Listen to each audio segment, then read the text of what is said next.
नमस्ते दोस्तों, आप सबका स्टॉक इन्फो पे स्वागत है। तो इस वीडियो में हम Bharat heavy electricals limited BHCL share के बारे में बात करने वाले हैं।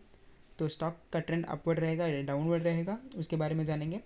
और उसके बाद मंडे के लेवल्स यानी कि 27 जुलाई के सपोर्ट और रेसिस्टेंस लेवल के बारे में जानेंगे। और जैसे कि आप सब जानते हैं, BHCL का शेयर अभी FNO बैन में है, तो उसके बारे में भी डिस्कस करेंगे कि कब निकलेगा, और बाकी के कुछ इंपॉर्टेंट चीज़ें भी डिस्कस करेंगे। तो चलिए दोस्तों, वीडियो को शुरू करते हैं। तो पिछले सेशन यानी कि फ्राइडे का ओपनिंग रहा है 37.40, हाई रहा है 37.70 और लो रहा है 36.60। तो ओवरऑल 2.12% की गिरावट देखने को मिली है। तो पिछला सेशन बेरिश रहा है और सेलर्स का डोमिनेशन देखने को मिला है। अगर वॉल्यूम्स की बात करें तो अराउंड 2 करोड़ के शेयर ट्रेड हुए हैं, जो कि पिछले कुछ सेशंस को कंपेयर करें तो कम है। तो चलिए दोस्तों, चार्ट को भी थोड़ा एनालाइज कर लेते हैं। तो हमने 1 डे टाइम फ्रेम का चार्ट यहाँ पे ओपन किया है और जैसे कि आप देख सकते हैं यहाँ अप्रैल से लेके अभी तक शेयर अप ट्रेंड में है। और इसको हम कंफर्म कैसे करेंगे? ये हायर हाइस और हायर लोज का जो कॉन्सेप्ट है उसके हिसाब से शेयर अभी तक अप ट्रेंड में है। और ये तब तक अप ट्रेंड में रहेगा जब ये वाला लेवल को प्राइस ब्रेक करके नीचे नहीं आ जाता, तब तक ये ट्रेंड कंटिन्यू होने के चांसेस ज़्यादा है। और अगर देखा जाए तो बाइंग सेंटिमेंट है मार्केट में, क्योंकि जैसे आप सबको मालूम है BHL ने अभी रिसेंटली एक पीवी मध्य प्रदेश में एक PV सोलर प्लांट को कमीशन किया है, और जो मेक इन इंडिया के तहत इसको बड़े बड़े ऑर्डर्स मिल रहे हैं। और जो उसके लैंड मोनेटाइजेशन का प्रोग्राम है, जो कि उसके अनयूज लैंड को बेच के मोनेटाइज करने का प्लान, और जो उसके मैन्युफैक्चरिंग कैपेसिटी है उसको बढ़ाने का प्लान, और चाइना के बैन के बाद जो इसका ग्रोथ हुआ है ऑर्डर्स में, उसको सब ध्यान रखते हुए चांसेस बहुत ज़्यादा है कि ये लेवल से रिकवरी देखने को मिले, और ये रिकवरी बहुत जल्दी देखने को मिल सकती है।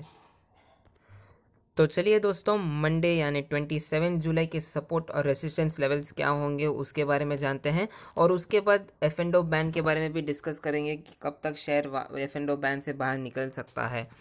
तो जैसे कि आपको मालूम है 36.90 पे शेयर क्लोज हुआ है, और अगर डाउनसाइड की बात करें तो पहला सपोर्ट बनेगा 36.55 और दूसरा सपोर्ट बनेगा 36.25, जो कि उसका एक इम्पॉर्टेंट सपोर्ट रहे। अगर उसको क्रॉस कर दे तो शेयर डाउन ट्रेंड में जाने के चांसेस है, और उसका तीसरा सपोर्ट रहेगा 35.55। और अगर अप ट्रेंड के बारे में बात करें तो पहला रेसिस्टेंस 37.44 रहेगा, और अगर शेयर उसको क्रॉस करके सस्टेन कर लेता है तो दूसरा रेसिस्टेंस 38.10 रहेगा। अगर उसको क्रॉस कर लेता है तो 38.80 और 39.5 तक के टारगेट देखने को मिल सकते हैं। और एक इम्पॉर्टेंट पॉइंट दोस्तों, अगर आप स्टॉप लॉस रखते हो तो फॉर एग्जांपल यहाँ पे 36.25 उसका सपोर्ट है, तो आपको स्टॉप लॉस 36 या 35.9 पे रखना है। क्यों? तो अगर स्टॉक यहाँ से बाउंस बैक होता है, यानी कि सपोर्ट पे लग के वापस जाता है, तो ये एग्जैक्ट हम नहीं बोल सकते कि 36.25 को लगते ही वापस जाएगा। तो वो अराउंड 36.1 या 36 पे लग के भी वापस जा सकता है। और अगर आप 36.25 पे स्टॉप लॉस लगाते तो आपका ट्रेड वहां पे एग्जीक्यूट हो जाता और आप लॉस में एंड अप हो जाते। तो इसके कारण कभी भी स्टॉप लॉस सपोर्ट लेवल के 1 पॉइंट या 2 पॉइंट नीचे ही रखना बेहतर है। तो चलिए दोस्तों, F&O बैन के बारे में बात करते हैं। तो ये जानने के लिए आपको MWPL यानी कि मार्केट वाइड पोजीशन लिमिट के बारे में जानना बहुत ज़रूरी है। MWPL होता क्या है?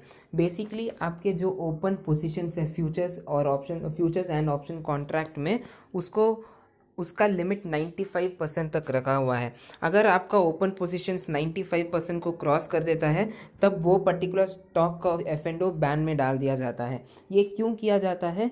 ये स्पेक्यूलेटिव एक्टिविटी को रिड्यूस करने के लिए किया जाता है। तो जैसे कि आपको मालूम है, अराउंड 3-4 डेज़ के पहले BHCL का स्टॉक F&O बैन में डाल दिया गया था। तो ये स्टॉक वापस F&O बैन से बाहर कब निकलेगा? ये तभी बाहर निकलेगा जब इसका MWPL 80% से नीचे आ जाता है। और अभी जो देखेंगे, अभी जो इसका करंट MWPL है 89.74% है। तो आपका अगला क्वेश्चन ये होगा कि ये F&O बैन से बाहर निकलेगा कब?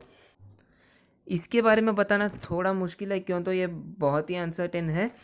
लेकिन अगर आप पास्ट रिकॉर्ड से देखें तो every day almost 3-4 trading session से ये ऑलमोस्ट 3% का गिरावट देखने को मिला है MWPL के परसेंटेज में। तो इसके बेसिस पे अगर आप कैलकुलेट करें तो अगले 3 या 4 ट्रेडिंग सेशंस में प्राइस MWPL का लिमिट 80% से नीचे जाने के चांसेस है। और एक इम्पॉर्टेंट बात दोस्तों, जब भी ये BHEL का स्टॉक F&O बैन से बाहर निकलेगा तब स्टॉक में बड़ी तेज़ी आ सकती है। थैंक यू दोस्तों, होप आपको ये वीडियो पसंद आए।